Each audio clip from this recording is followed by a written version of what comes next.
For centuries, men have searched for the secret. Kings sought it in crowns, generals in conquest, lovers in flattery. But the real weapon was never gold, never armies, never clever words. It was always psychological, unseen, unspoken, yet felt immediately by anyone who came too close. Carl Jung hinted at it in his private notes. Nietzsche wrote of it in fragments, calling it the invisible force that separates rulers from the ruled. They both understood that the most powerful men do not shout their strength. They do not perform it. They carry it like a hidden fire, and that fire burns most fiercely in silence. Women sense this weapon instinctively, not in the way they notice a handsome face or a charming line, but in the way animals sense storms before the sky breaks.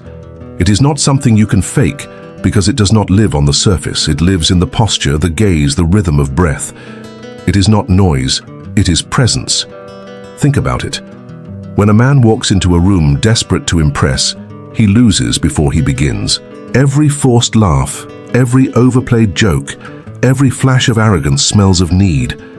And women do not need what already begs for their attention. They are drawn instead to the one who does not perform, the one who does not bend himself into shapes to be noticed, the one who carries silence like a crown. Jung saw this countless times. In therapy, women described the men they could not forget. It was never the loudest, never the most charming. It was the man who looked at them with calm certainty, as if he had already seen through the mask and had no need to comment on it. This man did not chase, and because he did not chase, he could not be controlled. And what cannot be controlled cannot be resisted. This is the psychological weapon that terrifies and attracts in equal measure. Unshakable self-possession. The refusal to beg. The calmness of a man who knows who he is and who does not fear losing what he never needed in the first place. It sounds simple, but Jung warned, most men will never grasp it because most men are trapped in the illusion of proving. They try to earn validation by speaking, buying, showing, chasing, and in their noise they reveal the very weakness they are trying to hide. The weapon, by contrast, is silence with weight behind it. It is the pause that makes others lean in, the gaze that unsettles without aggression, the stillness that bends the room around it. This is why women cannot resist it. Not because it flatters them, but because it confronts them. It forces them to feel the rarest presence of all. A man who does not need them, yet chooses to stand before them anyway. And that, Jung realized, is the most dangerous force in human psychology. A man who has mastered himself. A man whose silence cannot be shaken. A man who carries the hidden weapon.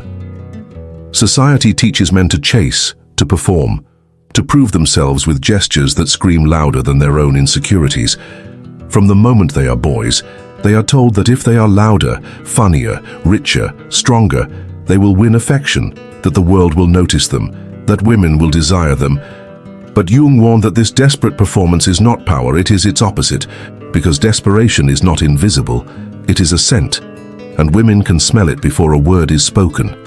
The louder a man tries to prove his worth, the more invisible he becomes, because in his noise he reveals what he fears, and fear is never attractive. He thinks he is building his image, but in truth he is dismantling it brick by brick, every forced laugh and exaggerated gesture, pulling him further from the very respect he longs for. Jung observed that women rarely remember the men who exhaust themselves in performance, the ones who fill silence with stories, who try too hard to impress, who mistake volume for gravity. Instead, their memory lingers on the man who did not play the game at all, the one who held himself back, who let silence speak louder than his words, who refused to surrender his stillness in exchange for fleeting validation. This is the illusion of power.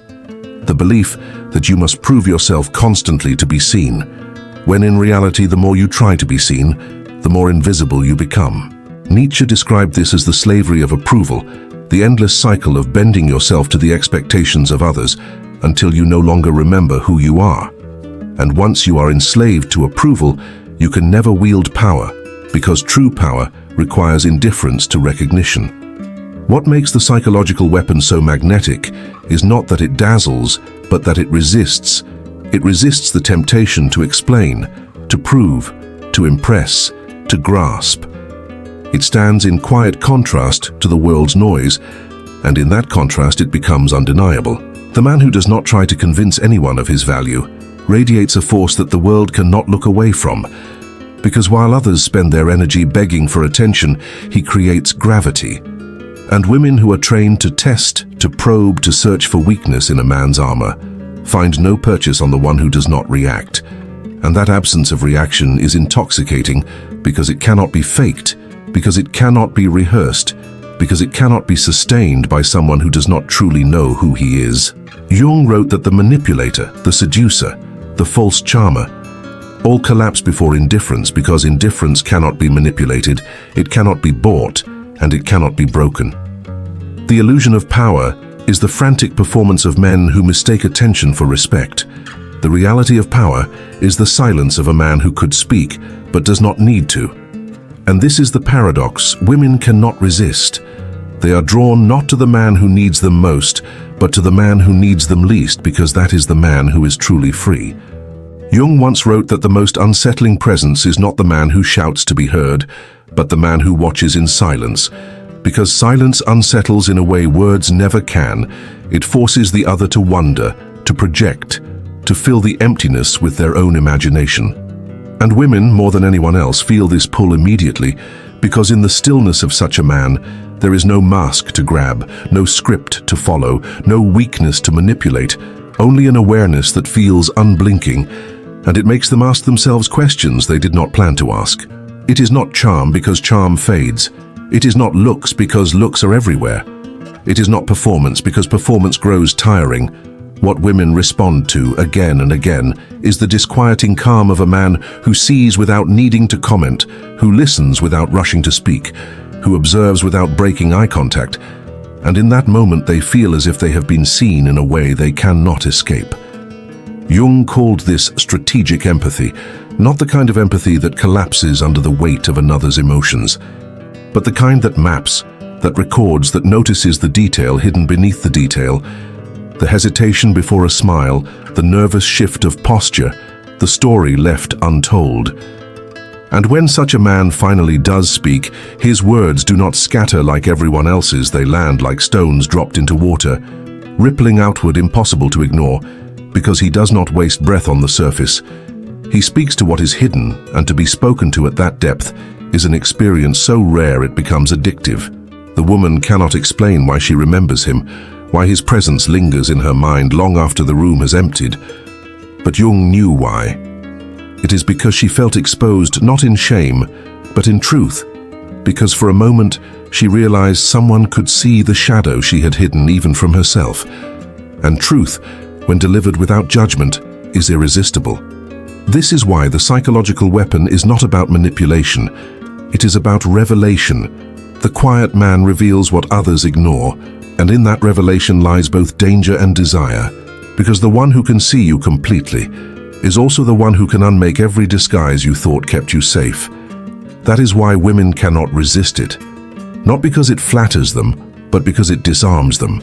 Not because it entertains them, but because it penetrates the mask and speaks directly to what they truly are.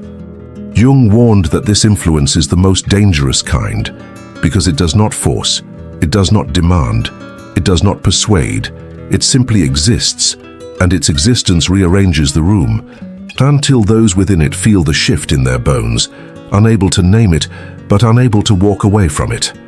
And this is the silent influence, the invisible gravity of a man who does not need to prove himself, because his very presence already proves everything. Jung believed that every man carries within him a hidden threshold, the line between the self that begs and the self that knows, the self that performs and the self that stands unshaken. And once that line is crossed, once that awakening occurs, it is impossible to return to the old illusions. The awakening of power does not look like rage. It does not sound like shouting. It does not burn in chaos. It looks like withdrawal. It sounds like calm. It burns like a quiet flame that does not flicker, because the man who has awakened no longer seeks approval. He no longer needs to prove. He no longer bargains for what he already is. This is the psychological weapon in its final form. A man who has mastered himself, a man whose silence is not empty, but radiant, whose presence bends the space around him, whose absence is felt more deeply than the noise of 100 others. Women feel it instantly. They may not name it, but they sense the difference between the man who grasps for them like drowning hands and the man who could live without them yet chooses to stand beside them. And it is the choice, not the need, that makes him irresistible. Jung warned his students that this transformation is permanent, because once a man stops being enslaved to validation, once he sees that his value is not given, but inherent, he becomes untouchable. And manipulators, pretenders, flatterers all wither in his presence, because their games require his reaction, and his refusal starves them to dust. The awakened man does not conquer by force, he does not dominate by fear, he does not control by trickery. He conquers by being complete, and completeness is the one thing no one can take away. This is the paradox of attraction. Women cannot resist the man who does not need them, because his strength is not borrowed. His identity is not purchased. His confidence is not rented from their approval. It is his, unshakable, eternal. So remember this: the weapon is not arrogance. It is not coldness. It is not manipulation. It is clarity. Clarity of self, clarity of presence, clarity of knowing that whether you are loved or hated, desired or dismissed, nothing changes the core of who you are. Jung left us with a warning, but also with a prophecy. Once a man awakens to this truth, once he carries the hidden weapon fully, he is no longer competing, he is no longer chasing, he is no longer begging. He has become gravity, and gravity does not beg, it simply pulls. And that is why this psychological weapon cannot be resisted. Because it is not a trick, it is not an illusion. It is the unshakable force of a man who has finally become sovereign over himself,